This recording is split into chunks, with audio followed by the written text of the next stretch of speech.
আল্লাহ বান্দার ধ্বংস চায়নি, একজনের চাষে, তার নাম হলো আবু লাহাব। আল্লাহ বলেছেন তাব্বাত ইয়াদা আবি লাহাব। আবু লাহাবের হাতকে আল্লাহ ধ্বংস হওয়ার জন্য বলেছেন। ধ্বংস চাইছেন কে? আর একটা ধ্বংস চাইছে যে নবীর নাম শোনার পরে যারা দরুদ পড়ে না, আল্লাহ বলেছেন তারা ধ্বংস হয়ে যাক। আল্লাহ দোয়া করছেন ধ্বংস হয়ে যাক, আর দুইজন আমিন করছে। কয়জন আমিন? একটা হলো জিবরাইল আর একটা হলো আমাদের নবী। আচ্ছা, আল্লাহ যদি দোয়া করে আর জিবরাইল আর নবী যদি আমিন কয়, এ দোয়া কবুল হবে না? খালি হওয়া লয়, ডবল হবে। এই জন্য নবীর নাম শোনার পরে যদি মোহাম্মদ এটা উচ্চারণ করে শোনার পরে যদি সাল্লাল্লাহু আলাইহি সাল্লাম না বলেন, তাহলে আল্লাহ বলেছে ধ্বংস হয়ে যাক। আমরা কি ধ্বংস হবার চাই? এই জন্য যতবার নবীর নাম শুনবো বলবো ততবারে সংক্ষিপ্ত একটা দরুদ, বেশি বড় লম্বা না, দরুদ ইব্রাহিম না, আপনারা বলবেন সাল্লাল্লাহু আলাইহি ওয়াসাল্লাম। তাহলে কি বলতেছিলাম? যেই বছর আল্লাহর নবী মেরাজ করেছেন, ওই বছর নবীর জীবনের 3টা কষ্ট। ধরে কোন কয়টা? 1 নম্বর কষ্ট হলো চাচা মারা গেলেন। চাচা, যে চাচা নবীকে লালন পালন করেছেন, কারণ নবীর বাবা দেখার সুযোগ হয়েছে। মায়ের পেটে থাকতেই নবীর কি বলছে? বাবা মরে গেছেন। একটা গানও আছেন, শিশুকালে মইরা গেছে মা, গর্ভে থাকতে মরছে পিতা, নবী চোখে দেখলেন না। কে করিবে লালন পালন, কে দিবে সান্ত্বনা, এই দুনিয়ার এতিম নবী ছিলেন একজনা। আল্লাহ রাসূল বলেছেন, মায়ের পেটে আমি এতিম ছিলাম, কিন্তু দুনিয়াতে আসার পরে আমি এতিম ছিলাম না। সাহাবরা বললেন, ইয়া রাসূলুল্লাহ, মায়ের পেটে আপনি এতিম ছিলেন, কিন্তু দুনিয়া আসার পরে এতিম ছিলেন না, এটা কেমন কথা? রাসূল বললেন, ভাগ্য গুণে এমন একটা চাচা পাইছিলাম, যেই চাচা আমাকে বাবার দরদ দিয়ে লালন করেছে। আমার বাবা নাই, এইটা কখনোই বুঝতে পারিনি। সেই চাচা মারা গেল।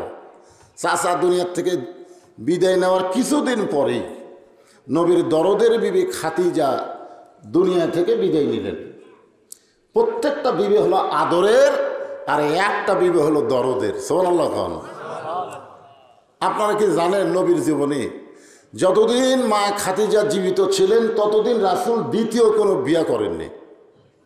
মা খাদিজা যখন দুনিয়া থেকে বিদায় নিছে, তখন রাসূলের বয়স হলো 49 বছর। কত বছর? এই 49 বছর পর্যন্ত আল্লাহ রাসূল খাদিজা ছাড়া অন্য কোনো বিয়ে করেনি। বাংলাদেশের কিছু নাস্তিক বলে আমাদের নবী নাকি বেশি বিয়ে করছে, তার ভিতরে নাকি কাম ভাবটা বেশি ছিল। নাউজুবিল্লাহ। খাদিজা বহুদিন নবীরে কইছে যে আমার সঙ্গে সংসার করতে গিয়ে আপনার যৌবন শেষ হয়ে যাবে, আপনি আর একটা বিয়ে করেন। বিয়ার আয়াত নবীর উপর যখন নাজিল হলো, তখন খাদিজা রাদিয়াল্লাহু জীবিত ছিল। বিয়ার আয়াত কোরআনে আছে না নাই? এজন্য কেন আছে না নাই? নবীর উপরে নাজিল হলো, মা খাদিজা যখন নবীর সামনে ছিল। আল্লাহ বললেন, মাসনা 2টা বিয়া করো, যদি পারো 3টা করো, যদি পারো 4টা করো। এটা আমাদের সকলের জন্য আল্লাহ হুকুম করেছে। কম পক্ষে কয়টা? 2টা দিয়ে শুরু করছে। আবার পেশা ওয়াজ হবি, তাহলে জায়গা হয় না তো আমি কি করব? তাহলে 2টার কথা আল্লাহ বললেন। খাদিজা বলেন, ইয়া রাসূলুল্লাহ, আপনি ইচ্ছা করলে আর একটা বিয়ে করতে পারেন। আল্লাহ রাসূল বললেন, খাদিজা, দুনিয়াতে প্রত্যেকটা স্বামী যখন বিয়ে করে, বিয়ে করার পরে বউ স্বামীর হাতে তুলে দেয়। বউ কার হাতে তুলে দেয়? কিন্তু আপনার সাথে যখন আমার বিয়ে হলো, তখন আপনার হাত আমার হাতের উপর কেউ তুলে দেয়নি, বরং আমার 2 হাত আপনার হাতের উপরে তুলে দিছে। জোরে করে সুবহানাল্লাহ।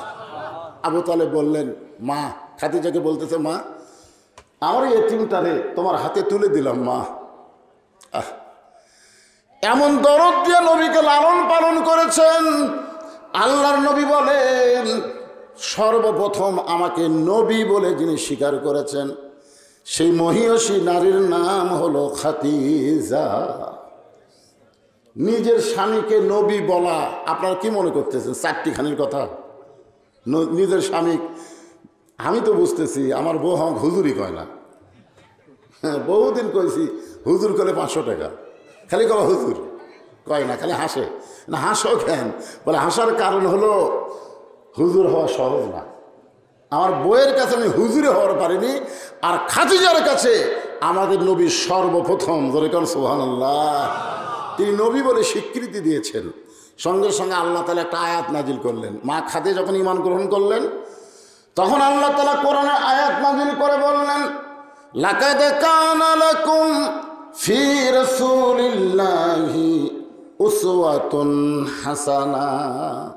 যদি সফলতা অর্জন করতে চাও, বিবি হয়ে যারা নবী স্বীকার করলো, তোমরা তার আদর্শ গ্রহণ করে নাও। ধরে কোন সুবহানাল্লাহ। বিবি হয়ে নবী স্বীকার করা, তাকে আমাদের ধরা লাগবে। আজকে বাংলাদেশের যত বড়ই পীর সাহেব হোক না কেন, খোঁজলে দেখেন কোনো পীরের বউ ওই পীরের হাতে মুরিদ হয়নি। খোঁজলে দেখেন, কারণ প্রত্যেকটা পীরের বউ পীরক সন্দেহ করে, যে মাঝে মধ্যে মুরিদের বইয়ের দিকে চোখ মারে, এই শালার হাতে কে মুরিদ হবে। একটা পীরের বউ পীরের হাতে মুরিদ হয় না। এই জন্যই পীরকে অনুসরণ করা যাবে না, পীরকে পুরোপুরি মানা যাবে না। মানতে হবে পুরোপুরি একমাত্র আমাদের নবীকে। জোরে কোন কথা ঠিক কিনা? এই জন্য আল্লাহ কোরআনে বলেছেন, আতিউল্লাহ ওয়া আতিউর রাসূল, আল্লাহর আনুগত্য করো, নবীর তরিকা মোতাবেক চলো। নবীর তরিকা বাদ দিয়ে অন্য কোনো তরিকা গ্রহণ করা যাবে না। তরিকা মানে রাস্তা। জোরে কোন তরিকা মানে কি? জোরে কোন তরিকা মানে কি? তাহলে নবীর রাস্তা ছাড়া আর কোনো ভালো রাস্তা আছে? তা আপনি যদি করেন আমি কাদরিয়া তরিকা, কেউ যদি কয় মোজাদ্দেদ তরিকা, কেউ যদি বলে আমি নকশবন্দি তরিকা, কেউ যদি বলে আমি চিশতিয়া তরিকা, বুঝবেন ভেজাল। সব কি কথা কন না কেন? সব ভেজাল। একটাই সহি তরিকা, সেইটা হলো নবীর তরিকা। মা তাকুমুর রাসূলু ফাখুযুহু ওয়া মা নাহাকুম আনহু ফান্তাহু। আল্লাহ কোরআনে ডাইরেক্ট বলে দিয়েছেন, আমার নবী যেটা করেছেন সেটা তোমরা করো, নবী যেটা নিষেধ করেছেন সেইটা করা যাবে না। তার মানে একটাই তরিকা, রাসূলের তরিকা ছাড়া অন্য কোনো তরিকা মানা যাবে। একটু মনোযোগ দিয়ে শোনেন। মা খাদিজা দুনিয়া থেকে বিদায় নেওয়ার কিছুদিন পরে নবী তায়েফের ময়দানে গেলেন। তায়েফের ময়দানে বেড়াবার গেছেন কলেমার দাওয়াত নিয়ে। জোরে কান, কিসের দাওয়াত? কলেমার দাওয়াত দিবার গেলেন। তায়েফবাসীর নবীকে গ্রহণ না করে এত নির্যাতন করলেন।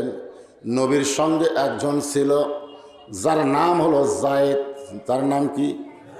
যায়েদ ইবনে সাবিত নবীর সঙ্গে ছিলেন। এত পাথর নবীকে মারছে, পাথরগুলো নবীর দেহের এমন কোনো জায়গা নাই, সব জায়গায় পাথরের আঘাত লাগছে। উম্মাহাতুল মুমিনিন মা আয়েশা রাদিয়াল্লাহু তাআলা আনহা একদিন নবীকে গোসল করানোর পরে গায়ে তেল দিয়ে দিচ্ছেন। নবীর গায়ে তেল দেওয়ার সময় বলে, ইয়া রাসূলুল্লাহ, আপনার মুখের চেহারা পূর্ণিমার চাঁদের চাইতেও সুন্দর। আপনার এই যে অবয়ব, এই চেহারাটা পূর্ণিমার চাঁদের চাইতেও সুন্দর। জোরে কোন সুবহানাল্লাহ। কিন্তু আপনার শরীরে এত কালো কালো দাগ, আপনার কি বসন্ত হয়েছিল? আল্লাহ রাসূল ছোট বাচ্চার মতন কান্দে। আয়েশা বলে, হুজুর আমি কি বেয়াদবি করলাম? এই কথা বলার পর আপনি কান্দেন কেন? আয়েশা বলতেছে, ইয়া রাসূলুল্লাহ, আপনার শরীরে কি কোনো বসন্ত ব্যারাম হয়েছিল?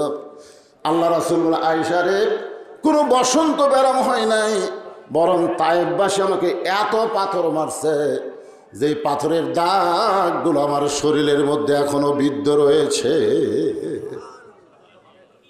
আয়েশা বলতেছে, হুজুর আপনি একটা কাম করেন, আপনি আল্লাহ বলেন, আল্লাহ যেন এই দাগগুলো মিশে দেয়। এই দাগগুলো কথা কয় না, দাগগুলো মিশে দেয়। এই দাগগুলো থাকলে কেমন যেন একটা ভয় ভয় লাগে। হাই হাই, এত সুন্দর চেহারা আর শরীর খালি দাগ। যেরকম আমার দাগ দেখে আমার বউ ভয় করে। আমার কিছু দাগ আছে শরীরের মধ্যে, এই দেখেন হাতে এইরকম দাগ। এমনি তো কালো মানুষ, আবার গোটাল শরীর এরকম দাগ। তো আমি তো বহু দোয়া করতেছি, আমার এলো অসুখের দাগ। আর নবীর কি অসুখের দাগ? পাথরের দাগ। আল্লাহ নবী আয়েশা আমি এই দাগগুলো ইচ্ছা করে আমার দেহের মধ্যে রেখে দিয়েছি। হাসরের ময়দানে আমার উম্মত যখন কঠিন বিপদে পড়ে যাবে, এই দাগের বিনিময়ে আমার লক্ষ লক্ষ উম্মতকে আল্লাহ জান্নাত দিবে। যারা কারণ সুবহানাল্লাহ। সঙ্গে সঙ্গে আয়েশা রাদিয়াল্লাহু তাআলা একটা দোয়া করলেন, আল্লাহ কলেমার দাওয়াত দিবার গায়ে নবীর শরীরে যদি দাগ হয়, সেই নবীর প্রকৃত উম্মত যারা হবে তারাও যেন বাতিলের বিরুদ্ধে জিহাদ করে তাদের দেহের মধ্যে এরকম একটা যেন দাগ থাকে। দাগ 40 বছর হলে নবীর কাজ করতেছে হুজুর। কয় বছর? 40 বছর হলে নবী আনা কাম করে। পাঞ্জাবি খোলো তো, পাঞ্জাবি খুলে দেখে তেল তেলা, একটা দাগও নেই। কিন্তু নবীর গায়ে দাগ, আর তুই নবীর উম্মত হয়ে তোর দাগ নাই, তুই কোন নবীর কাম করিস? যেই নবীর কাজ করতে গেলে বাতিলের বিরুদ্ধে একটা কথাও বলা যায় না, ফিলিস্তিনের পক্ষে দোয়াও করা যায় না, এইটা নবীর কাম হতে পারে না। জোরে কোন কথা ঠিক কিনা? কথা কান। বিশাল বিশাল পার্টি, নবীর কাম। এদের পিছনে ইহুদি খ্রিস্টানেরা আছে, বুঝলেন না ভাইজান? নবীর কাম করবার গেলে বাতিল আপনাকে আশ্রয় দিবে না, বাতিল আপনাকে উঠাইয়া দিবে। জোরে কোন কথা ঠিক কিনা? উঠাইয়া দিবে। আজকে বাতিলেরা চর দেয়, বাতিলেরা পাইপ দেয়, বাতিলেরা সাজিয়া দেয়, তার মানে কি?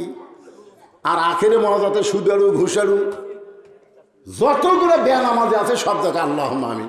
কিসের আখেরে মনাজাত? যে ব্যক্তি সুদ খাচ্ছে, ঘুষ খাচ্ছে, উনি যা মনাজাত আমি আল্লাহ কাই মোনাজাত দিয়ে যদি ইসলাম প্রচার হতো, তাহলে আমার নবীর চাইতে ভালো মোনাজাত কেউ জানে না। জোরে কোন কথা কন না কেন? তাইফের ময়দানে পাথর আঘাত, এই 3টা কষ্টের পরে আল্লাহ তাআলা নবীকে আল্লাহর আরশে নিয়ে যাবেন। নবী ঘুমাইছিলেন কাবার পাশে। আল্লাহ নবী কাবার পাশে ঘুমায় গেছেন। এমন সময় ফেরেশতা জিবরাইল নবীকে আল্লাহর আরশে নিবার আইছে। সুবহানাল্লাহ। এসে বলতেছে, আল্লাহ যাক, আমি বোরাকের পিঠে করে আল্লাহর আপনার আরশে নিয়ে যাব, যে ঘুম পাড়তেছে কি করি? আল্লাহ বলতেছে, ঘুম থেকে ডাক দাও। ফেরেশতা জিবরাইল বলে, আল্লাহ কিভাবে ডাক দেব? আল্লাহ বললেন, তোমার জিহ্বা বের করে নবীর পায়ের তালুতে সুরবুরি দাও। বাবা আদম থেকে আমাদের নবী, সমস্ত নবীর কাছে যেই ফেরেশতা ওহী নিয়ে আইছে, সেই ফেরেশতার নাম কি? জিবরাইল। আর সেই ফেরেশতাকে আল্লাহ বলতেছে, জিহ্বা বার কর। জিহ্বা বের করে নবীর পায়ের তালুতে সুরবুরি দাও। ফেরেশতা জিবরাইল তার জিহ্বা বের করে নবীর পায়ের তালুতে যখন সুরবুরি দেয়, নবী ঘুম থেকে চেতন পায়, বলে, জিবরাইল এইটা কি করলেন? আমাকে নাম ধরে ডাকলেই তো আমি ঘুম থেকে চেতন পাইতাম। জিবরাইল বলে, রাসূলুল্লাহ আপনি আপনারে চিনেন না, আমার আল্লাহ আপনারে চিনে। আপনি আপনারে চিনেন না, আল্লাহ পাক আপনাকে চিনে, যার কারণে আল্লাহ হুকুম করেছে এভাবেই আপনাকে ঘুম থেকে চেতন করতে হবে। আল্লাহ রাসূল বলেন, জিবরাইল চেতন করার অর্থ? বলে, একটু মেহেরবানি করে বাইরে চলেন। একটু বাইরে যাওয়ার পরে বলতেছে, হুজুর এই যে জমজমের কবির পানি দিয়ে আপনি অজু করেন। এখান থেকে বোঝা গেল ঘুমায় গেলে ঘুম থেকে চেতন পারলে কি করা লাগে? অজু করা লাগে। আল্লাহ নবী অজু করার পরে বলে, জিবরাইল কি করা লাগবে? বলে, হুজুর একটু কষ্ট করে আপনি একটু সামনে চলেন। সামনে যাওয়ার পরে এত সুন্দর একটা প্রাণী, আল্লাহ রাসূল বলে, জিবরাইল ঘুম থেকে চেতন করে সুন্দর প্রাণী দেখানোর জন্যই কি আমারে নিয়ে আইলা? জিবরাইল বলে, হুজুর এই প্রাণী দেখার জন্য আপনাকে আনি নাই, এই প্রাণীর পিঠে আপনি চড়বেন, এর নাম হলো বুরাক। বিজলির চাইতেও, আলোর চাইতেও কোটি কোটি গুণ বেশি গতি। এই বোরাকের পিঠে আপনি চড়বেন, বোরাক আপনাকে আল্লাহর আরশে পৌঁছায়া দিবে। কোরআনে আল্লাহ বলেছেন, সুবহানাল্লাযী আসরা বিআবদিহি লাইলাম মিনাল মাসজিদিল হারাম ইলাল মাসজিদিল আকসা। এখানে দুটো মসজিদের নাম উল্লেখ করার কারণ হলো, গোটা পৃথিবীর ভিতরে বহু মসজিদ থাকলেও এই 2 মসজিদের দাম কম না বেশি? বর্তমানে একটা মক্কায় মুসলমানের কাছে আছে, আর একটা ফিলিস্তিনে আপাতত ইহুদিরা দখল করে নিচ্ছে। আজ বহুদিন হলে সেখানে জুম্মার নামাজও পড়বার দিচ্ছে না। ধরে কোন কথা ঠিক কিনা? চিন্তা করছেন? হিন্দুদের জন্য মন্দির, খ্রিস্টানদের জন্য গির্জা, প্যাগোডা, আর মুসলমানের জন্য মসজিদ। ধরে কোন কথা ঠিক কিনা? সেই মুসলমানের মসজিদ শয়তান ইহুদিরা দখল করে বসে আছে। এ পর্যন্ত 26,000 ফিলিস্তিন মুসলমান ওই মসজিদ দখল করার জন্য তাদের জীবন দিয়েছে। তার মধ্যে 19,000 হচ্ছে বাচ্চা, শিশু বাচ্চা। ওরা শিশু বাচ্চাকে টার্গেট করছে। কি জন্যে? কারণ গোটা পৃথিবীর সমস্ত মুসলমান মা জন্ম দেয় বাচ্চা, আর ফিলিস্তিনের একজন মা বলেছে, আমরা কোনো সন্তান জন্ম দেই না, আমরা একটা মুজাহিদের জন্ম দেই। জোরে খান সুবহানাল্লাহ। আপনি সন্তান জন্ম দিয়েছেন, পুচকে কাঁদতেছে, ভাত খায় না, মোবাইল চালু করে দিলেন, ওই মোবাইল দেখে আর ভাত খায়, মোবাইল দেখে আর ভাত খায়। ওই বড় হলে কি মাল হবে জানেন? বুঝবার পারতেছে না, পরে বুঝবেন। আর ফিলিস্তিনের বাচ্চার জন্ম হলেই মা তাকে বাইতুল মুকাদ্দাসে নিয়ে যায়। নিয়ে যাওয়ার পরে দেখায় আল্লাহর ঘরের মধ্যে বাচ্চারে শোয়াইয়া রেখে মা শুকরিয়া তার নামাজ পড়ে, আল্লাহর কাছে দোয়া করে, আল্লাহ তোমার ঘরে এনে আমার বাচ্চাকে সুপর্দ করে দিলাম, তোমার ঘর থাকবে, বাচ্চাও থাকবে। তোমার ঘর যদি কেউ লুণ্ঠন করতে চায়, আমার বাচ্চা জীবন দিয়ে হলো তোমার ঘরকে হেফাজত করার চেষ্টা করবে। জোরে কর সুবহানাল্লাহ। আজকে ফিলিস্তিনের মুসলমান আল্লাহর ঘর রক্ষা করার জন্য জীবন দেয়, আর বাংলাদেশের প্রধানমন্ত্রী 564টা মসজিদ বানাইছে। আজান দিলে যুবকেরা বাহিরে ঘরে, মসজিদের মধ্যে ঢোকে না। জোরে কোন ঠিক কি না? দাবি করে আমি মুসলমান। হুজুর তুই মুসলমান? আজান হলো মডেল মসজিদে, বেড়া ঘুরলুকা, আমি খালি নামাজই পড়ি না হুজুর। আপনার বলেন তো যাই নামাজ পড়ে না, আমি মুসলমান? এখানে ডাইরেক্ট কয়েকটা হাদিস আছে, বুখারী শরীফের হাদিস। প্রথম হাদিসটা হলো লা সালাতা লা ঈমানা, যার নামাজ নেই তার ঈমানই নেই। আপনার বলেন তো এর মধ্যে কোনো গোজামিল আছে? লা সালাতা লা ঈমানা, নামাজ নাই, ঈমান নাই। এরপরে হাদিসে বলা হচ্ছে লা সালাতা লা দীনা, যার নামাজ নাই তার কোনো ধর্মই নেই। তাহলে ওই যে নামাজ না পড়া মুসলমান দাবি করতেছে, ওর ধর্ম আছে? বাইনাল আবদি ওয়াল কুফরি তারকুস সালাত, বান্দার কাফের মধ্যে পৃথক করার জিনিসটার নামই হলো নামাজ। যারা নামাজ পড়ে তারা হলো বান্দা, আর যারা পড়ে না তারা হলো কাফের। এটা আমার কথা না, রাসূলের কথা? এরপরে যে একটা মারাত্মক কথা দেখেন, মান তারাকা সালাতু মুতাম্মিদান ফাকাত, কঠিন কথা, ফাকাত কাফারা। ইচ্ছা করে এক ওয়াক্ত, কয় ওয়াক্ত? এক ওয়াক্ত নামাজ যারা বাদ দিল এরা অবশ্যই কাফের হয়ে গেল। তাহলে মাননীয় প্রধানমন্ত্রী এতগুলো মসজিদ বানালেন খামাখা, মুসল্লি নাই। প্রধানমন্ত্রীর দায়িত্ব কি খালি মসজিদ বানান?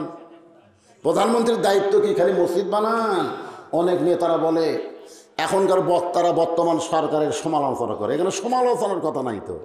আল্লাযীনা ইম্মাক্কান্নাহুম ফিল আরদ, মুসলমানের মধ্যে কাউকে যখন ক্ষমতার চেয়ার দেওয়া হয় তার 1 নম্বর দায়িত্ব হলো আকামুস সালাত, নামাজ কায়েম করা।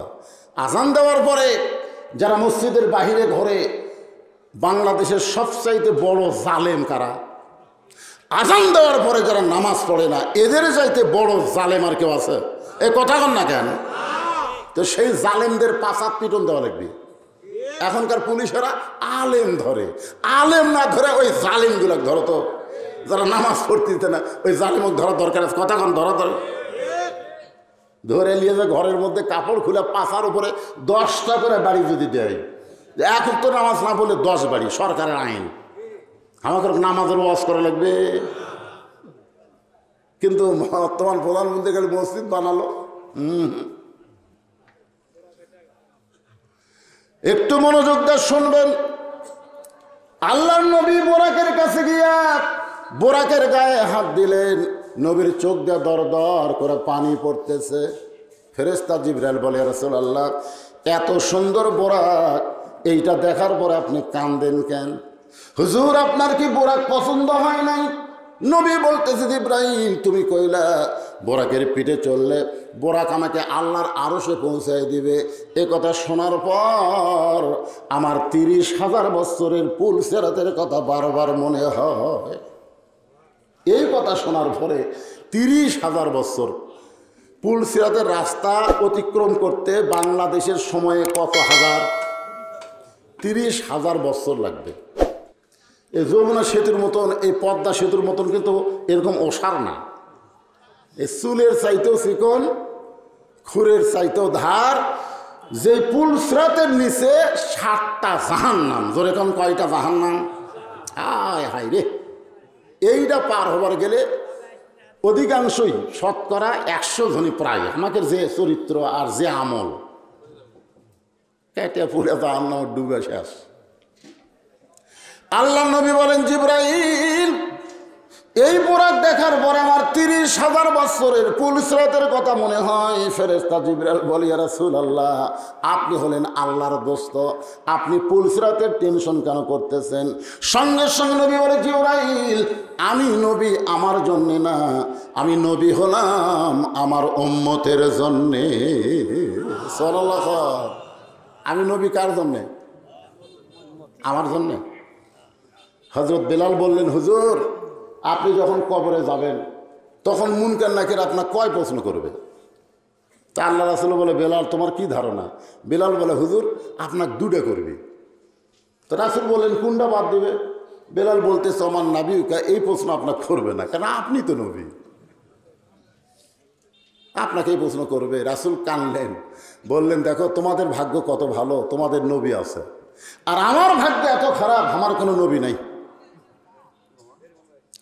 তোমাদের ভাগ্য এত ভালো তোমাদের নবী আছে। জোরে বলেন কে আছে? কথা কর না কেন? নবী থাকলে কি হয়? নিদানে আখেরাতে তরাইতে পুলসিরাতে। সবাই বলেন নিদানে আখেরাতে তরাইতে পুলসিরাতে কান্ডারি হইয়া নবী পার করিবেন সেই তরণী। সবাই একটু জবান খুলে যুবকেরা বলো নবী মর পরশমণি, নবী মর সোনার খনি, নবী নাম ভাবে যে জন সেই তো দোজা হানের ধ্বনি।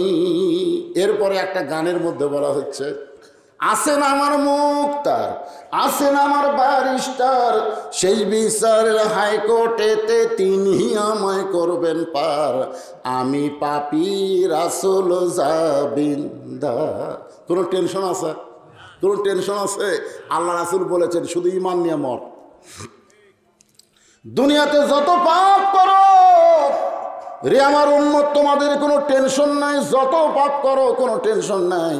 ঈমান নিয়ে যদি কবরে আসতে পারো আমি রাসূল ওয়াদা দিলাম তুমি ছাড়া আমি জান্নাতের মধ্যে ঢুকব না।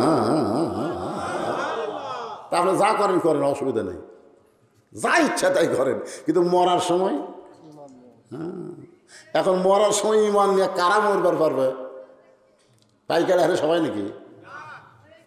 আজকে যারা দুনিয়ার বাড়ির দিকে বারবার তাকান, 3 তলা রড বাইর করে থসে, ডান কান থেকে ফেরেস্তা কয় পাগলা তুই বিল্ডিং দেখতে পারে আমার আমাকে চাপা দেশ খেরে, মানে দেখতে পারে ফেরেস্তা চাপা খায়, বুঝলে?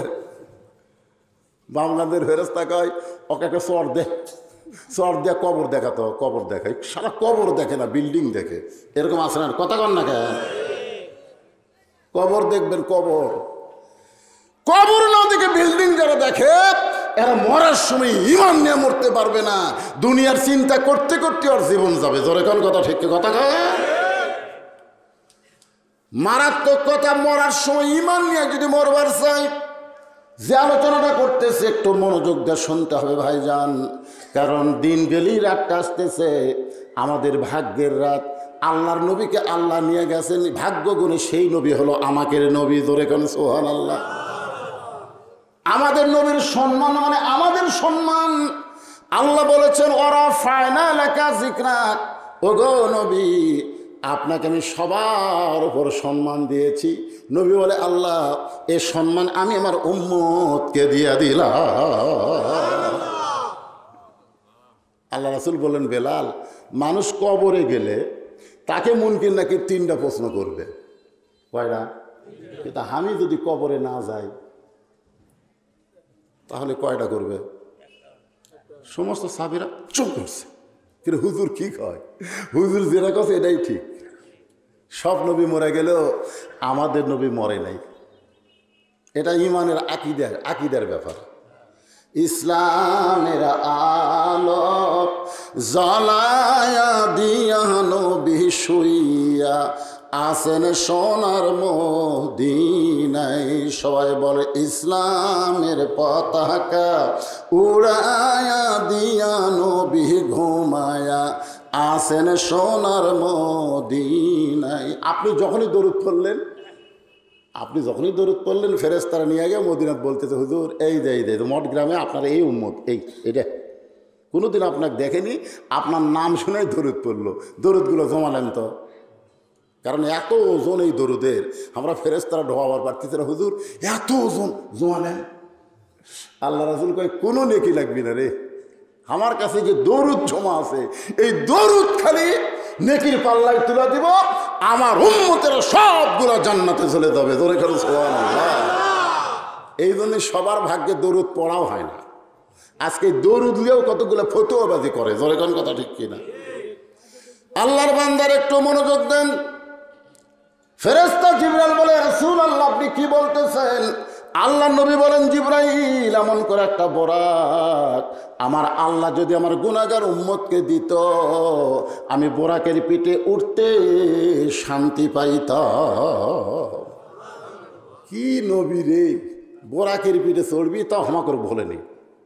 আর আমাকে এমপির একটা করে মার্সিডিজ গাড়ি পাশে, প্যারাডো গাড়ি পাশে, গাড়ির চড়া ঢাকাত গেছে, আর এমপি খুঁজে পাওয়া যাচ্ছে না। জোরে কোন ঠিক কিনা? ভোটের আগে হায় হায় হায়, প্রত্যেকটা মাহফিলে এমপি যায়, ভোট হয়ে গেলে আর দেখা নাই। ওই নেতার চামচা হয়ে ঘুরতেছেন, খালি মরেন। হাউডার মধ্যে বাড়ি বসাবি। জোরে কোন কথা ঠিক কিনা? চামচা যদি হবার চান, বিশ্ব নবীর উম্মত হন। যাত্রার চামচাগিরি করে এই সামান্য হায়াতকে নষ্ট করেন না। সামান্য হায়াত আল্লাহ আমাদেরকে দুনিয়াতে দিয়েছে। জোরে কোন কথা ঠিক কিনা? যাত্রার চামচাগিরি না করে বিশ্ব নেতার চামচা হন। আমার নেতা, তোমার নেতা বিশ্ব নবী মুস্তাফা। জোরে কোন সুবহানাল্লাহ। ফেরেশতা জিবরাইল বলে, ইয়া রাসূলুল্লাহ আমার মনে হয় আপনার এত বড় চাওয়া আল্লাহ কবুল করবে না। কোন নবীর জন্য আল্লাহ যে বোরাক তৈরি করে নাই, আপনার জন্য স্পেশালভাবে তৈরি করছে। আপনি সেই বোরাক গুনাহগার উম্মতের জন্য চাবেন, আমার মনে হয় এই চাওয়া আল্লাহ কবুল করবে না। মানে চাওয়াটা একটু বেশি হয়ে গেছে। নবী বলে, জিবরাইল আমার উম্মতের ব্যাপারে চাওয়া বেশি হয়েছে। ঠিক আছে। বোরাকের কাছ থেকে নবী 11 গজ দূরে গিয়ে মাটির দিকে তাকায় থাকলেন। বোরাকের দিকে তাকায় না। ফেরেশতা জিবরাইল বলে, হুজুর বোরাকের দিকে না তাকায় মাটির দিকে কেন? আল্লাহ নবী বললেন, জিবরাইল ঠেকা আমার না, ঠেকা হলো তোমার আল্লাহর। আমি আল্লাহর আরশে যাবার চাইনি, আল্লাহ পাক গাড়ি পাঠায় দিয়েছে আমাকে যাওয়ার জন্যে। আমি যাব না। ঠেকা কি মঠ গ্রামের না ঠেকা আমার? না, আমার গাড়ি ভাড়া আগেই দিছে যে হুজুর আপনি যাবেন। ঠেকা আমার না, আপনাকে রে। আল্লাহ রাসূল বলে, আমি তো আল্লাহর কাছে যাবার চাইনি, আল্লাহ পাঠাই দিছে যানবাহন, যাব না। সঙ্গে সঙ্গে আল্লাহ বলে, জিবরাইল আমি লা ইলাহা ইল্লাল্লাহ বসে আছি মুহাম্মদ রাসূলের আশায়। আর মোহাম্মদ রাসূল যদি যানবাহন ফেরত দেয়, আমি আল্লাহ বড় কষ্ট পাই। আমি লা ইলাহা ইল্লাল্লাহ বসে আছি কার আশায়? মোহাম্মদ রাসূলের আশায়। আর মোহাম্মদ রাসূল যদি বোরাক ফেরত দেয়, আমি আল্লাহ বড় কষ্ট পাই। আমি কষ্ট না পাওয়ার জন্যে তার প্রত্যেকটা উম্মতের জন্য এমন করে একটা বোরাক আমি পুলসরাতের কিনারায় বাজেট করে দিলাম। প্রত্যেকটা উম্মত। এখন উম্মত কারা? এখন যদি আপনার বলেন হুজুর পাইকারি হারে আমরা সবাই উম্মত, না। আল্লাহ কোরআনে বলেছেন, কুনতুম খায়রা উম্মাত উখরিজাত লিন-নাস তা'মুরুনা বিল মা'রুফি ওয়া তানহাউনা আনিল মুনকার। এরাই হলো নবীর উম্মত, যারা সৎ কাজে আদেশ করে, অসৎ কাজে বাধা দেয়। সৎ কাজে কি করে? আপনি তো পাবলিককে আদেশ করে পারতেছেন না। আপনার বেটার বয়স 22 বছর, এই ফজরের সময় ঘুম পাড়ে, ও কি আপনি আদেশ করে পারতেছেন না? আর্জেন্টিনার খেলা দেখে 3টা পর্যন্ত, আপনার বেটা আগে 3টা পর্যন্ত আর্জেন্টিনার খেলা দেখে হইচই করে। আর যে আসসালাতু খায়রুনের নাম শোনে তখন আর আগে নাই। বাপ জানলাতে তাকায় দেখে পাও নাই মাথাও নাই, আজান শোনার সাথে সাথে আইডিয়া 3.5 হাত 2.5 হাত হয়ে ল্যাফের মধ্যে ঢুকে গেছে। কি আপনি আস্তে আস্তে যান, বিলাই যেমন ইন্দুর ধরে, আপনি আস্তে আস্তে ঘরের মধ্যে যায় কম্বল টান দেন, ল্যাপ টান দেন, টান দিয়ে তাকায় দেখেন ল্যাফের মধ্যে ব্যাটার সাইজ আর সাইড টিপে কুত্তের সাইজ একই সাইজ। এখন আপনার বেটা কি বেটা না কুত্তা? হ্যাঁ, কথা কর না কেন? কুত্তা কইলেও কুত্তা রাগ করবে। আল্লাহ কোরআনে বলছেন সুম্মা রাদাদনাহু আসফালা সাফিলিন। এরা জন্তু জানোয়ারের চাইতেও খারাপ। মুসলমান দাবি করে ফজরের আযান শোনার পরে যারা ল্যাপের মধ্যে ঘুম পাড়ে, এরা জন্তু জানোয়ার চাইতেও খারাপ। তাহলে আপনার উপর আল্লাহ আইন করলেন 7 বছর থেকে নামাজের তালিম দাও, আর 10 বছর থেকে জোর করে তুমি নামাজ ধরাও। আপনি যদি না পারেন তাহলে আপনি রাসূলের উম্মত হবার পারবেন না। রাসূলের উম্মত হবার গেলে আপনার পরিবারের উপর আপনার নজর রাখা লাগবে। কষ্টের কথা, সবচাইতে বড় কষ্ট কি জানেন? যে 400 বছরের পুরাতন বাবরি মসজিদ ওরা ভাঙল। ওরা কারা? ভারত। ভারত ওরা মানে ভারত কর। বাবরি মসজিদ কোন দেশত আপনারা জানেন না? আপনার বলেন তো, ভারতে কি মন্দির বানানোর জায়গা নাই? রাম মন্দির যারা উদ্বোধন করলো, এই মন্দির বানানোর জায়গা কি ভারতের নাই? তাহলে মন্দির বানানোর জন্য মসজিদ ভাঙ্গা কেন? ওই জায়গায় মন্দির বানানো লাগবে। ওরা মুসলমানের কলিজার মধ্যে হাত দিছে। মুসলমানের নামাজ না পড়লো মসজিদকে তার জীবনের চাইতে বেশি ভালোবাসে। জোরে কোন কথা ঠিক কিনা? আমার এলাকায় 2 বেনামাজি গন্ডগোল লাগে, বলতেছে বিশ্বাস যদি না করিস মসজিদ ছোঁছ। আমি বললাম কে রে, তুই তো নামাজ পড়িস না, তুই মসজিদ ছুঁয়ে কি করবি? নামাজ না পড়লে কি হবে হুজুর? মসজিদ আল্লাহর ঘর। আর সেই ভারতের চ্যানেল, সেই ভারতের স্টার জলসা জি বাংলা আজকে আমাকে ঘরত চলতেছে। ঠিক করলে হবে না তো। নবীর উম্মত হবার গেলে ভালো কাজে আদেশ করা লাগবে, অসৎ কাজে বাধা দেওয়া লাগবে। কাক বাধা দেবে? প্রধানমন্ত্রী বটি যাওয়া লাগবে না, আপনার বাড়ির ডাক কিরে? ওরা আমাকে বাবরি মসজিদ ভাঙ্গা মন্দির বানালো, আর সেই মন্দিরের পূজার বাদ্য হরি হরি লোলো লোলো করে বাজবে আমাকে মুসলমানের ঘরে।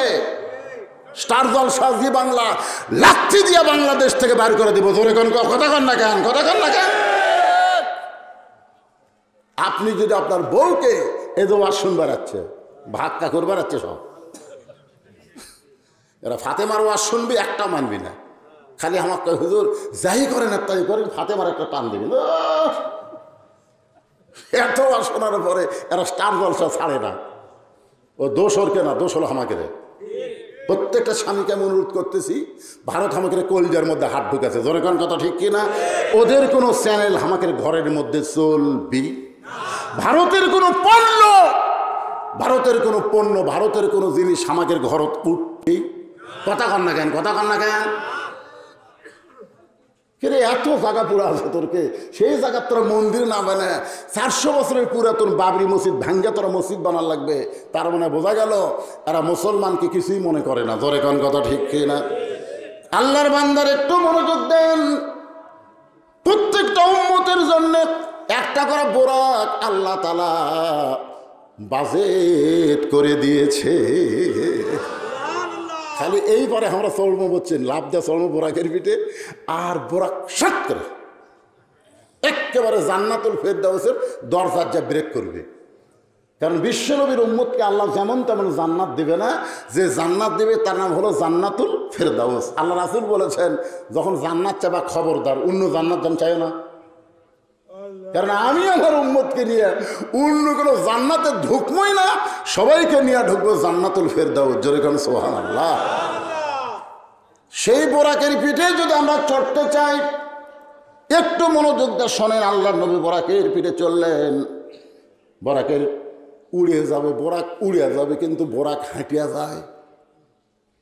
নবী কয় জিবরাইল, বোরাকের পিঠে চললে বোরাক আমাকে আল্লাহর আরশে নিয়ে যাবে, সেই বোরাক উড়ে না কেন?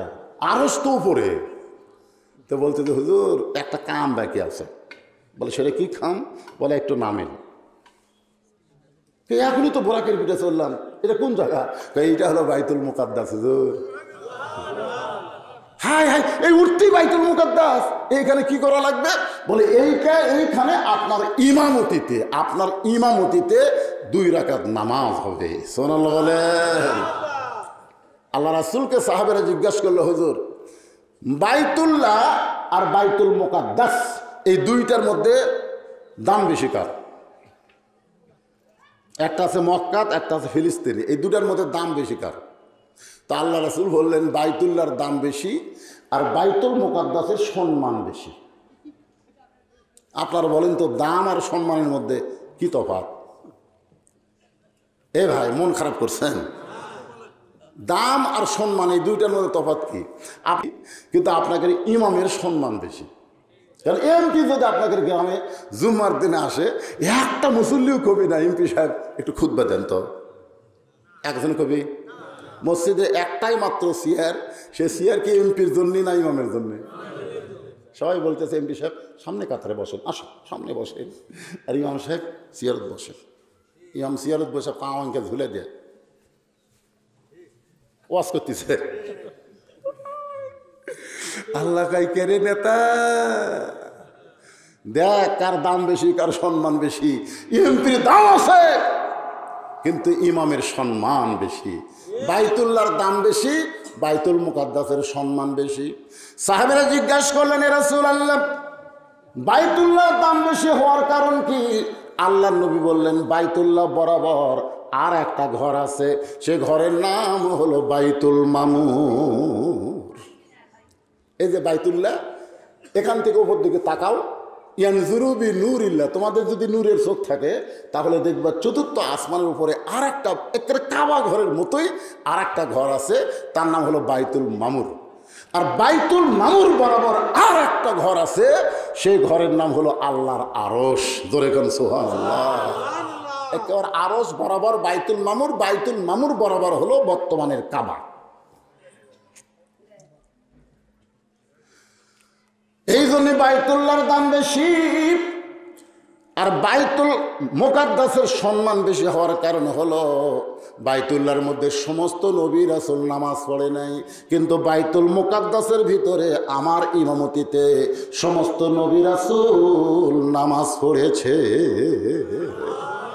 বাইতুল্লাহর মধ্যে সব নবী রাসূল ঢোকেনি, কিন্তু বাইতুল মুকাদ্দাসের মধ্যে সমস্ত নবী রাসূল ঢোকে, নামাজ পড়ছে। কার ইমামতিতে?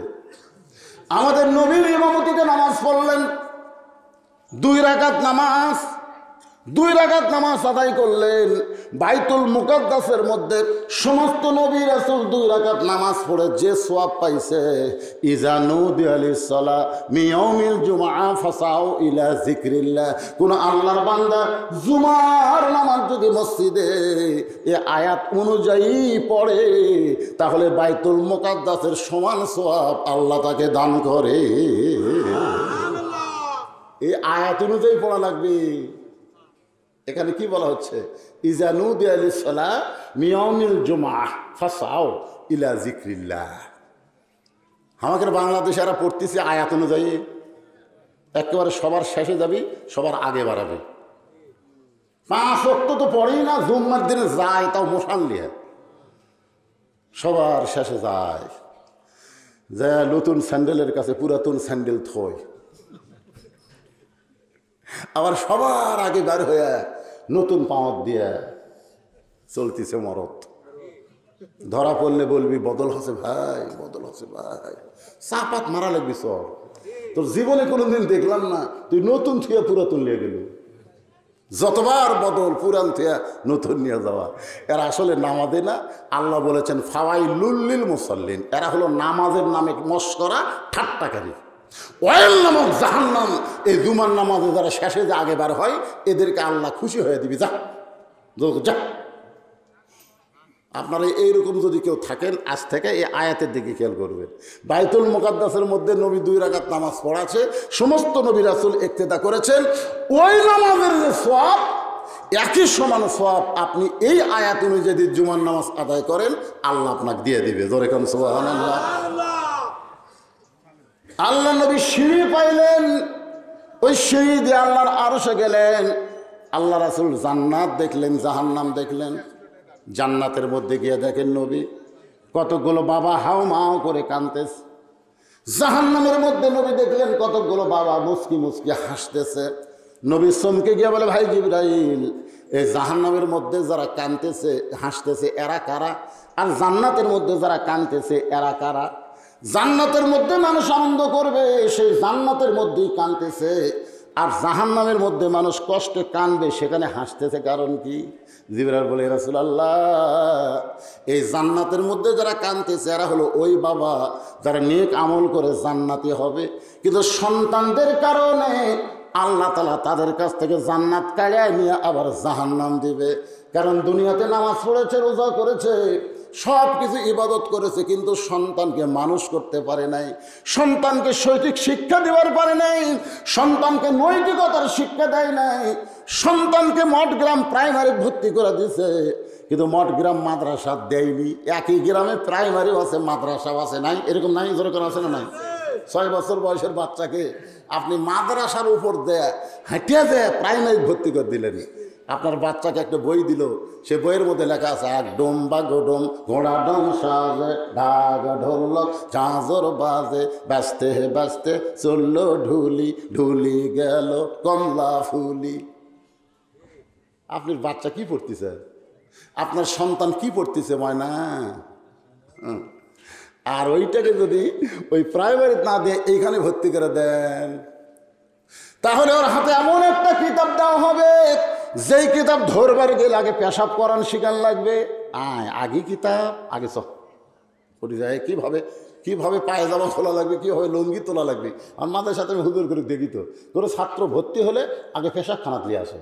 আমি কেন হুজুর পেশাব খানা কেন? আগে পাক পবিত্র শিকার লাগবে হুজুর, কারণ যেইটা ধরবার যাবি এটা ধরবার গেলে আগে পবিত্র হওয়া লাগবে। পবিত্র হওয়া ছাড়া এইটা ধরার কোনো চান্স, কথা কন না কেন? লা ইয়ামাসসুহু ইল্লাল মুতাহহারুন। তুমি ততক্ষণ পর্যন্ত স্পর্শ করতে পারবা না যতক্ষণ পর্যন্ত তুমি পবিত্র না হবা। তাহলে আপনার সেই মাসুম বাচ্চাকে পবিত্র হওয়ার শিক্ষায় ভর্তি না করে আপনি অপবিত্র হওয়ার জায়গায় ভর্তি করে দিলেন। আপনি জাহান্নামে যাবেন নাকি জান্নাত পাবে? আর কথা কয় না। ওই বেটা আপনি ছাড়বি নাকি? আমি ছোটোবেলা তো প্রাইমারি যাওয়ার চাইনি, আমার বাপি আমার লিয়ে গেছে, বই ফিটের ভর্তি এক খাড়া হয়ে মারতেছে, একের বেঁকা করে দিয়ে হাফ প্যান্ট তো বেঁকা করে দিয়ে যন্ত্র বার করে মারতেছে। রে কোন ক্লাসে পড়িস রে? তোর পিঠের ওপর কি কয়? বই চাষা বই পিঠত দিয়ে খাড়া হয়ে মারতেছে। বস বাবা বস, কেমনি পেশাব করা লাগে তোর স্যার শিখাইনি, বসে থেকে কর। তখন চাষা কি খন প্রাইমারি পেশাবখানা যায় দেখি আমার স্যারই খাড়া হয়ে পেশাব করে, আর স্যারই বলে খাড়া হয়ে মারে, তাহলে কি করবি? আপনি সন্তানের ছেলে ভর্তি করে দিয়ে আপনি জান্নাত চাচ্ছেন, আল্লাহ আপনাকে জান্নাত দিবি, কিন্তু ওই বেটার শয়তানের কারণে আল্লাহ জান্নাত থেকে বাইরে যা। তুই জান্নাত পাইছিলি কিন্তু তোর বেটার কারণে তুই জাহান্নামে যা। এই জন্য বাপগুলা জান্নাতের কাঁদতেছে, অতি সত্তর এরা জাহান্নামে যাচ্ছে। আর জাহান্নামে যাদেরকে হাসতে দেখতেছেন এরা পাপ করার কারণে জাহান্নামী হয়েছে, কিন্তু এদের সন্তান 5 ওয়াক্ত নামাজ পড়ে আল্লাহর কাছে বলে, রব্বির রহমহুমা কামা রব্বায়ানি সগীরা। আল্লাহ আমার বাবা পাপী হয়ে কবরে গেছে, আমি সন্তান হয়ে কান্দি, আমার বাপরে তুমি জান্নাত দিয়ে দাও। আল্লাহ কয়, বান্দারে তুই পাপী হয়ে জাহান্নামী হলে কি হবে? তুই নেককার সন্তানের ওসিলায় অতি সত্বর আমি আল্লাহ তোরে জান্নাত দিয়ে দিব। এখন আপনারা বলেন, আপনাদের সন্তানকে পাপী বানাবেন না নেককার বানাবেন? কারা কারা নেককার বানানোর নিয়ত করছেন একটু হাত তোলেন তো দেখি। আর কে হাত তোলেন? আল্লাহ যে হাত তুলতেছে ওই দুটো হাত টান লুলে হয়ে যায়। আল্লাহ টান টান করে তোলেন, টান টান করে তোলেন, হাত নামান। এখন যারা বিয়ে করেননি চান্স নেন, সন্তান হলে যারকে সন্তান বড় হয়ে গেছে, বুড়া মানুষ, হুজুর আমার তো সন্তান হওয়ার চান্স নাই, যেরকম আমার নাই। আমার আর আছে? আমার নাই। আমার 3টা মেয়ে আছে, 2 মেয়ে এখন পারিনি। এই ছোটো মেয়ে তানজিম উম্মাহ মাদ্রাসা ভর্তি করে দিয়েছি, ও এখন কোরআনে হাফেজ হচ্ছে। আমার 2 নাতি, একটা হাসান একটা হোসাইন, 2টাই মাদ্রাসা পড়তেছে। তাহলে আমি না বললে নাতি পারতেছে, কারণ আমার তো পাটা হয়নি, বেটা হয়নি, বুঝুন না কেন? তা আমার ছোটো মেয়েটা এখন হেফজ করতেছে, তা হাত তোলা কি আমি ভুল করছি? আপনি তুলেছেন, আপনার বেটারা সব পাটা হয়ে গেছে, অসুবিধা নেই। লাঠিগুলো একবার আমরা মাদ্রাসা দিবার পারি, রাজি আছেন? কারণ সন্তানকে নাতিকে যখন মাদ্রাসায় দিব তখনই মাদ্রাসার উপর মহব্বত হবে। আমার আগে হাফেজ সাহেবদের টাকা চালু, টাকা দেন, টাকা দেন, আপনার দিচ্ছেন না কেন? আপনার লাতি পুতি সন্তান কেউ মাদ্রাসা নাই। আপনি মনে করতে 1,00,000 টাকা দেনা, 1,00,000 টাকা দেনা। আপনার হুজুর একটু ধরে আদায় করবেন, তো ধরে কীভাবে আদায় করবো রে? এটা রাতের বেলা মাহফিল হলে সময়ের কোনো খেয়াল নাই। ঘড়ি আমি কোনোদিনও ঘড়ি দেখি না, কিন্তু আজকে দিনের মাহফিল হোক দেখা লাগতেছে। কারণ কিছুক্ষণ পরে যখন আসরে আজান দিবি তখন আপনার কবি নামাজ আগেই নামাজ আগে, নামাজ আগেই নামাজ আগে ক্ষতিও দিবি, শয়তানকে ভোট শয়তানকে দিয়ে তুলে দিবি। নামাজের কথা বলে বেড়ে থাকবে, আজকে নামাজ পড়বো না, কাল তোলার পরে শয়তান নামাজ নামাজ নামাজ উঠবেন। 3 জন সন্তান এই মাদ্রাসা থেকে এবার 30 পারা কোরআন হেফজ করার কারণে পাগড়ি পাবে। 3টা সন্তান যাদের মাথায় পাগড়ি দেওয়া হবে, আপনাদের টাকায়, আপনাদের দানের এই মাদ্রাসা। মসজিদকে দেখালো আমাকে হুজুর, বিশাল মসজিদ, বহু কাজ মসজিদের। এখন আপনাদের কাছে আমি বেশি চাইব না ভাজান, যাদের বাপ মা কবরের কাছে, বাপ মাকে জান্নাতে দেওয়ার জন্যে এই মাদ্রাসায় একটা কোরআন শরীফ বাবদ 500 করে টাকা দান করবেন। একটা কোরআন শরীফ 500 টাকা দান করলে একটা কোরআন শরীফ দান করার সওয়াব আল্লাহ আপনাদের আমলনামায় দিবে। আপনাদের বাপ মার কবরে আল্লাহ দিবে। যারা বাপ মাকে ভালোবাসেন, দাদা দাদি ভালোবাসেন, এই মাদ্রাসাকে যারা ভালোবাসেন, কোরআনকে যারা ভালোবাসেন, আমি তাদের কাছে দাবি করছি 500 টাকা। যদি কেউ বলে হুজুর এই সামান্য দান, আমি 10টা কোরআন দেব, তাহলে 5,000। আমি 20টা কোরআন দিব, তাহলে 10,000। আপনি যত হাজার দিবেন, 500 করে ধরলে তত কোরআনের সওয়াব আল্লাহ আপনার আমল নামায় দিবে। বাবা মারা গেছে, বাবার রুহের মাগফিরাতে গোলাম নবী 2টা কোরআন শরীফ বাবদ 1,000 টাকা দান করেছে। আল্লাহ দানকে কবুল করেন। এখন গেটের দিকে, গেটের যারা থাকবেন দারোয়ানের মতন থাকবেন, তো একজনও যেন বাড়াবার না পারে। কি আদায় শুরু করলে বাড়াই কারণ রে? তুমি না দাও, এই পরিবেশ নষ্ট করো না, সুন্দর পরিবেশ, মাশাআল্লাহ। আর একজন কোরআন শরীফ বাবদ 500 টাকা দান করেছে। আল্লাহ দানকে কবুল করেন। টাকা পয়সা হাতের ময়লা, আজ আছে কাল নাই। 500 টাকা দান করিলে দুনিয়া এবং আখিরাতে পাওয়া যায়। দাদা মারা গেছে, মাশাআল্লাহ, নাতি হইয়া 500 টাকা করলো দান। দাদার নামে কোরআন দান করার কারণে দাদার কবরকে জান্নাতের টুকরা বানায় দেন। আরেকজন আল্লাহর বানাতের মধ্যে দেখতেছে, কাঁদতেছে, আর জাহান্নামের মধ্যে হাসতেছে। আপনারা বলেন তো, এই যে জাহান্নামের মধ্যে হাসতেছে, জান্নাতের মধ্যে কাঁদতেছে, এই 2 জনের মধ্যে কার ভাগ্য ভালো? কি বুঝলেন? এই জান্নাতের মধ্যে কান্দা ভাগ্য ভালো, না জাহান্নামের মধ্যে হাসা ভাগ্য ভালো? তাহলে যদিও জাহান্নামী হন, কোনো টেনশন নাই, একটা বেটার মতন বেটা তৈরি করেন। এটা বুঝাবার গেছি। তারপরে কিছু টাকা আপনাদের কাছে চাইলাম, মাশাআল্লাহ ভালোই দিয়েছেন, আলহামদুলিল্লাহ। আর একজন 500 টাকা দান করলো কোরআন বাবদ। আল্লাহ দান কবুল করেন। এখন আসেন মূল আলোচনায় আল্লাহর সঙ্গে, যেটা আমি শুরু করেছিলাম। নবী যখন দুনিয়ায়, আল্লাহ নবীরে দেখবার পায় কি পায় না? হ্যাঁ, জোরে কেন পায় কি পায় না? মুসা নবীর চোখের পাওয়ার কম, যার কারণে আল্লাহ দেখবার চাইছিল। কারণ আল্লাহ কোন জায়গায় আছে মুসা নবী দেখবার পায় না, খালি কথা হয়। জোরে কেন কি হয়? আমরা যখন এই কোরআন শরীফ পড়ি, ভাই, তখন কিন্তু কথা কার সাথে হয়? মাশাআল্লাহ। আল্লাহ বলেছেন মুসা নবী নিজে কালিমুল্লাহ, আর আমার প্রত্যেকটা উম্মত যারা কোরআনের সঙ্গে সম্পর্ক রাখবে, কোরআন তেলাওয়াত করবে, তারা নিজেরাই একটা করে কালিমুল্লাহ হয়ে যাবে। জোরে কান সুবহানাল্লাহ। কোরআন শরীফ যে কার বাণী, এই ব্যাপারে কোনো সন্দেহ আছে নাকি? কোরআন কার কথা? আল্লাহর কথা। এই দেখেন, নতুন হাফেজ সাহেব পর্যন্ত আপনাদের কাছে রুমাল লেগেছে বাজান। একে পায়ের তলে ফেরেশতারা নূরের পাখা বিছাই দেয় বাজান। ওই গামছা ফাঁকি দিয়ে না, দেন 10, 20, 50, 100 যাই যাবার আল্লাহর রাস্তায় দেন। জীবনের শেষ দানও হতে পারে আজকের দান করা আপনার জীবনের শেষ দান। আল্লাহর রাস্তায় দিবেন। এই মাদ্রাসার সভাপতি সাহেবকে তো এলে দান কখন করবি? সভাপতি, সেক্রেটারি, কেশিয়ার সদস্য এরা কি করবি না? পাগড়ি খুলে গেল বাদাম, মানে মার এখনো যায়নি তো। হ্যাঁ, এই দুটো একসাথে আছে। সাগর 2000 টাকা দান করলো। আল্লাহ সাগরের দানকে আল্লাহ আপনি এ বাবা, এই পাগড়ি আল্লাহ রাই দৌড়াচ্ছে, খাড়াই থাকো তো, টাকা না দিলে লড়বে না, কি আছে? ও আজকে শেষ হলো নাকি? টাকা নিয়ে তারপরে দরকার হলে আমরা আসর নামাজ 10 মিনিট পরে পড়বো, সমস্যা আছে? এত বিশাল জামাত হবে এখানে। মসজিদের মধ্যে কয়েকজন লোক পাবে আজকে? জামাতে যত লোক বেশি হয় তত গুনে গুনে সব বেশি হয়। 2 জন লোক নামাজ পড়লে 4 জনের সব, 4 জন পড়লে 16 জনের সব, 16 জন পড়লে 16 আবার 16 গুণ দিলে এভাবে চক্র বৃদ্ধি হারে জামাতের সব হয়। এখানে কম মুসল্লি হবে, আজকের জামাতে বিশাল সব হবে। এই জন্য আমরা যদি 2-4 মিনিট দেরি হয়, অসুবিধা আছে? আমরা তো নামাজ পড়ার নিয়তে এখানে বসেছি। যারা বেনামাজি তারা কবে হুজুর যদি নামাজ পড়ে তাহলে আগেই যায়। এখন যারা উঠবে বুঝবেন এরা বেনামাজি, এরা নামাজ পড়বি না, যতই নামাজের ওয়াজ করেন কাম হবে না। তাহলে কি বলতেছিলাম একটু শোনেন। মুসা নবীর চোখের পাওয়ার কম, এই জন্য আল্লাহকে দেখবার চাইছিল।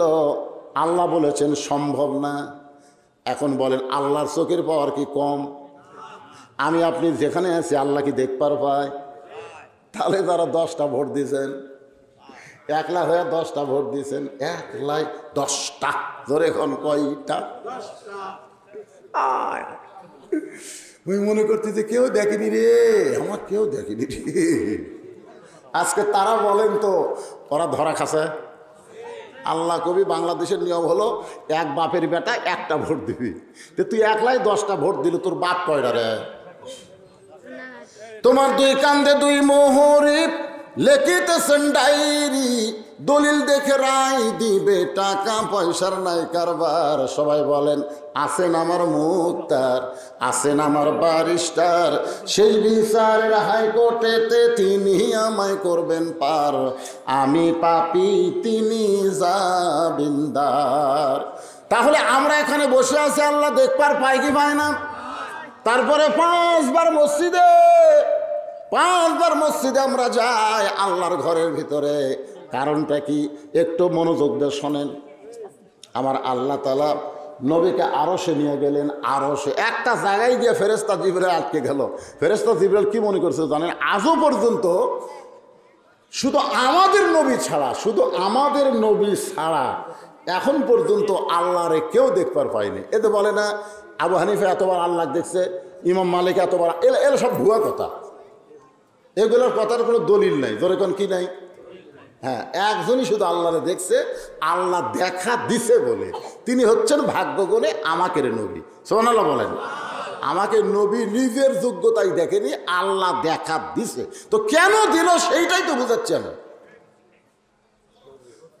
একটু মনোযোগ দিয়ে শুনতে হবে। আল্লাহ তাআলা এক জায়গায় গিয়ে জিবরাইলকে আটকে দিল।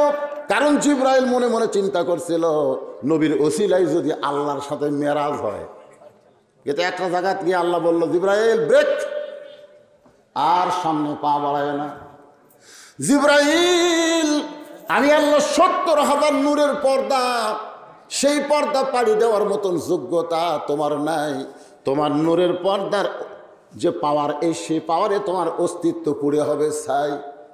ফেরেশতা জিবরাইল নূরের তৈরি হওয়ার পরেও নূরের পর্দা পাড়ি দিবার পারল না। আর আমাদের নবী সেই পর্দা পাড়ি দিচ্ছেন। ফেরেশতা জিবরাইল বলে, হুজুর আমি এতক্ষণ আপনার সঙ্গে ছিলাম, আপনি যেগুলো চিনেন নাই আমি আপনাকে চিনে দিছি, কিন্তু এখন আপনি একলা যাচ্ছেন।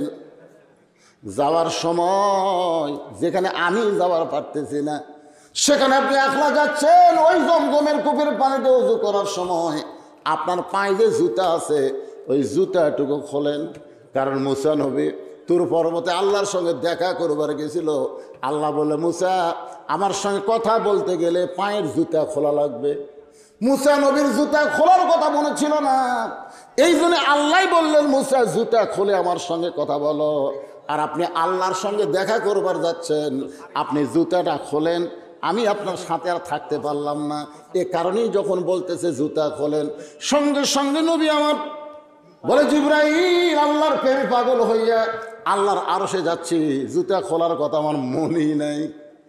এই কথা বলে নবী যখন জুতা খুলতে চায় তখনই আল্লাহর পক্ষ থেকে তুর পাহাড়ের ধুলি লাগিয়া, সবাই বলেন তুর পাহাড়ের ধুলি লাগিয়া মুসা নবীর সম্মান বেড়ে যায়।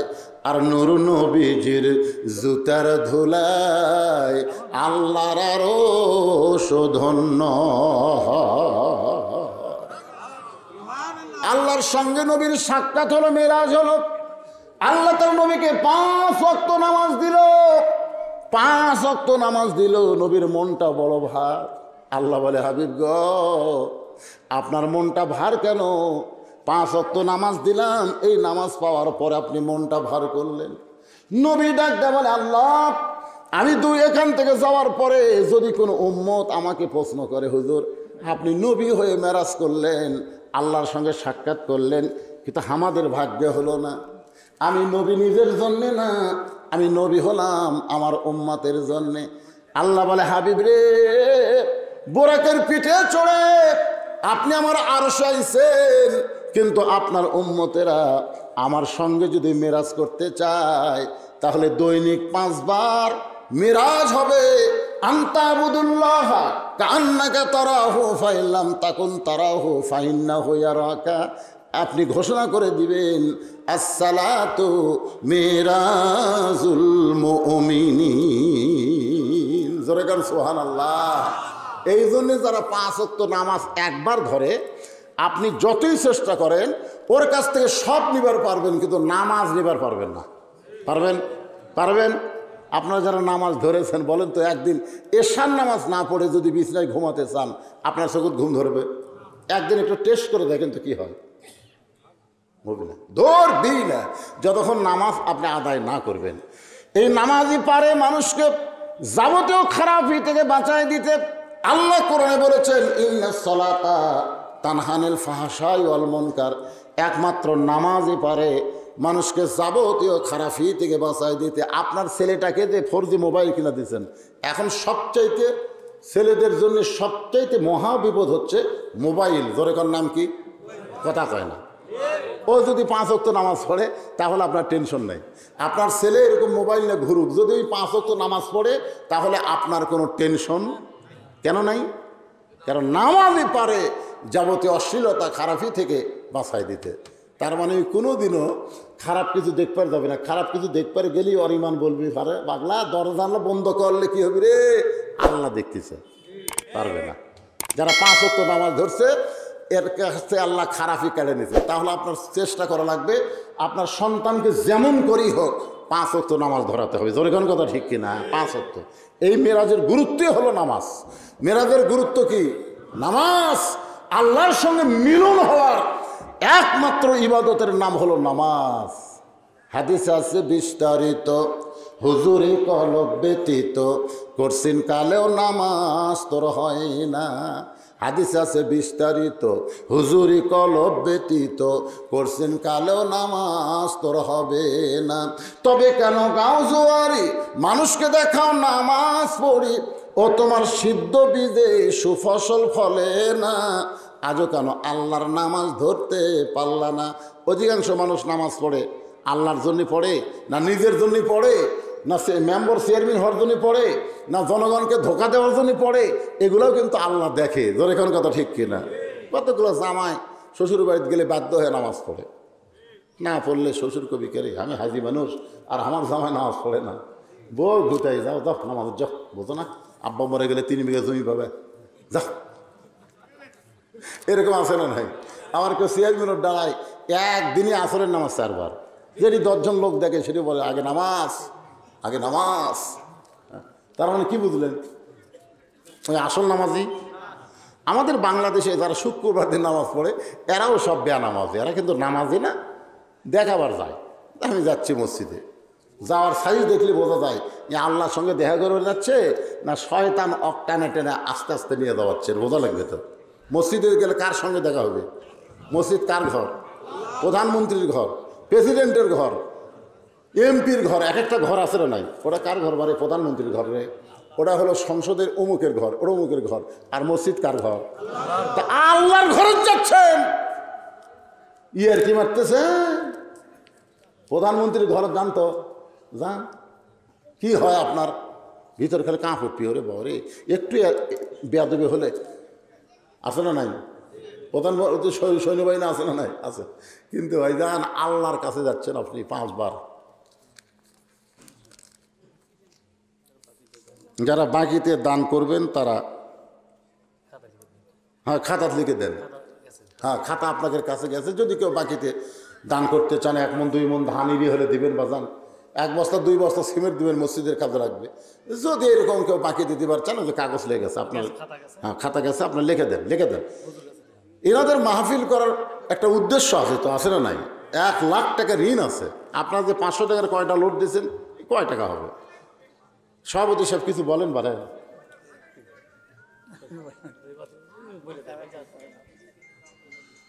মহিলাদের জায়গা দিবার পারে না, আফসোস করতেছে। আমার মায়েরা যারা পর্দার অন্তরালে, মা আপনাদের ওয়াজ নাই, একটাই মাত্র ওয়াজ, আপনারা পর্দার অন্তরালে বসেছেন, পর্দার মধ্যে থাকবেন। খালি পর্দার অন্তরালে থাকলে হবে না, পর্দার ভিতরে থাকা লাগবে। হুকুমকার মেয়েরা যদি পর্দার মধ্যে থাকে তাহলে বেশি আমল করা লাগবে না। ফাতেমার জীবনী পড়ে দেখেন, ফাতেমা কিন্তু বেশি আমল করে নাই।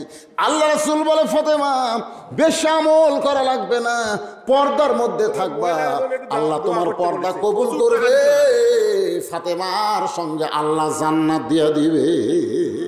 মেয়েদের আমল হলো 4টা। 1 নম্বর আমল হলো নামাজ, 2 নম্বর রমজানের রোজা, 3 নম্বর স্বামীর কথা মতো চলা, আর 4 নম্বর সতীত্বের হেফাজত, পর্দা করা। মেয়েদের মধ্যে থেকে এত টাকা আছে দেখেন, অনেকগুলো টাকা করছে দান। আমার মায়েরা যারাই যে নিয়তে দান করলো, আমার মায়েদের দানকে আল্লাহ আপনি কবুল করেন। প্রত্যেকটা নারী পুরুষ সবার জন্য নামাজ আছে না নাই? জোরেখান আছে না নাই? আমরা 5 ওয়াক্ত পড়বো কোথায়? এই জোরেখান কোথায়? আর মেয়েরা বাড়িতে পড়বে। ওমর ফারুক বলেছেন, আযান দেওয়ার পরপরই মেয়েরা যদি বাড়িতে নামাজ পড়ে, মসজিদে নামাজ পড়ার সমান সওয়াব আল্লাহ দান করে দিবে। কিন্তু মেয়েরা কিন্তু রোজা ভালো করে, এই নামাজের ব্যাপারে একটু অলসতা বেশি বেশি না? ছোটো বাচ্চা কোলত লিয়ে আছে, কেউ নামাজ পড়বে না, পেশাব করে দিছে, বাচ্চা পেশাব করে দিছে, দেখেন বাচ্চার দোষ দেয় নামাজ পড়লো না। স্বামী বলতেছে নামাজ পড়ো, খিলান লাগবে না, সন্তান কান দিচ্ছে, খিলান লাগবে না, ওই বাচ্চারা খিলানোর জন্য নামাজ পড়া দিল। এরকম মা আছে না নাই? আমি মায়েদের বলবো, 1 কোটি রোজা রাখলে যে সওয়াব হবে, 1 ওয়াক্ত নামাজ বাদ দিলে তার চাইতে বেশি পাপ হবে। এই জন্য মায়েদের বলবো, মা নামাজের গুরুত্ব দিবেন। আর নামাজ পড়বার গেলে আপনি যেমন ঢাকা ঢুকে নামাজ পড়েন, আপনি সেরকম ঢাকা ঢুকে থাকলেই পর্দা হবে। বাংলাদেশে কোনো মেঘ দেখছেন নামাজ পড়ার সময় কীভাবে নামাজ পড়ে? আমার বউকে আমি দেখি একেবারে মেঘছি অন্যা, তার উপর আবার বোরকা পরে এমনভাবে নিরুষ হয়ে নামাজ পড়তেছে। আমি বললাম, কে গো, আল্লাহর কি নজর খারাপ? ঠিক আছে, এটা কী কথা? তুমি যেভাবে ঢাকিয়া ঢুকে নামাজ পড়তেছ, এইভাবে ঢাকিয়া ঢুকে খালি একটু রাস্তা থাকলেই তুমি ফাতেমার সাথে জান্নাতে যাবা। জোরে কোন কথা ঠিক কি না? নামাজি মেয়েদেরকে পর্দার শিক্ষা দেয়, কিন্তু এ নামাজ পড়ে না, রোজা করে। আবার সন্তান যখন পেটে আসে তখন মায়েরা রোজা করবার চায় না। পেটে বাচ্চা নিয়ে মা যদি রোজা করে, ওই বাচ্চা কোনোদিন বেরোজাদার হবে না, কারণ পেটের মধ্যেই রোজার ট্রেনিং পাইছে। সুবহানাল্লাহ। অধিকাংশ ছেলেরা রমজান মাসে রোজা রাখে না, কারণ কি? ওই যখন পেটতে ছিল তখন মা রোজা রাখেনি। তো আমার সেই মায়েরা অনেক দান করছে। আমি মায়েদের জন্য প্রাণ খুলে দোয়া করবো, আল্লাহ আমার মায়েদেরকে ফাতেমার সাথে, আয়েশার সাথে, মা খাদিজার সঙ্গে আল্লাহ যেন কবুল করে। জোরে কোন আমিন। হ্যাঁ, আপনারা যারা বাকিতে লিখে দেবেন, যাই যা পারেন ভাই, 2-1 মণ ধান আল্লাহর হস্তে দান করবেন। 1000-2000 টাকায় যাদের নগদ আনতে পারেন নাই, এই যে ইরির ধান লাগাতেছেন, খুব কষ্ট করে আপনার ধান আবাদ করবেন। আল্লাহ যদি বৈশাখী ঝড় দিয়ে সব ফেলে দেয় তখন কি হবে? এজন্য সদকা তো তারুদ্দুল বালা, দান সদকা করলে আল্লাহ বালা মুসিবর হাত থেকে আপনার আবাদকে হেফাজত করবে। এখানেই জামাত হবে, এখানেই জামাত হবে, কোনো টেনশন করেন না, এখানেই জামাত হবে ইনশাল্লাহ। আব্দুল মালিক 500 টাকা দান করেছে কোরআন শরীফ বাবদ। আল্লাহ দানকে কবুল করেন, আল্লাহ নেক নিয়ত নিয়ে আসা পড়া আল্লাহুম্মা আমিন। যাদের বাপ মা কবরে গেছে, আমি সভাপতি সেক্রেটারি সাহেব কয়েকবার বললাম, এরা তো দান কি করেছে নাকি? আপনি আগে করছেন? আমি 2000 দিয়েছি এর আগে। আপনি 2000 আগে দিয়েছেন? 2000 দিচ্ছি আরো। ও আগেকার বক্তা কি 2000 সভাপতি সাহেব দিচ্ছে, আবার দিচ্ছে, আবার দিচ্ছি হুজুর, অসুবিধা কি, আবার 2000 দিবে। সেটা সাহেবও দান করছে, আবার করবে ইনশাল্লাহ, অসুবিধা নাই। এই মাদ্রাসা দানের উপরই চলে, দানের উপরই চলবে ইনশাআল্লাহ। আপনার সকলেই নিজের সন্তানকে নিয়ে একটু খেয়াল করবেন, কোন জায়গা দিবেন, মাদ্রাসা দিবেন না প্রাইমারি দিবেন, আপনাকে বিবেকের উপর ছেড়ে দিলাম। সবচাইতে বড় আদালতের নাম কি? বিবেক।